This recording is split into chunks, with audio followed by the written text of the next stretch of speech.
Alexander Hamilton. My name is Alexander Hamilton, and there's a million things I haven't done.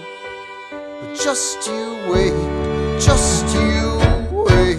When he was 10, his father split, full of it, debt-ridden. 2 years later, see Alex and his mother bedridden, half dead, sitting in their own sick, the scent thick. And Alex got better, but his mother went quick.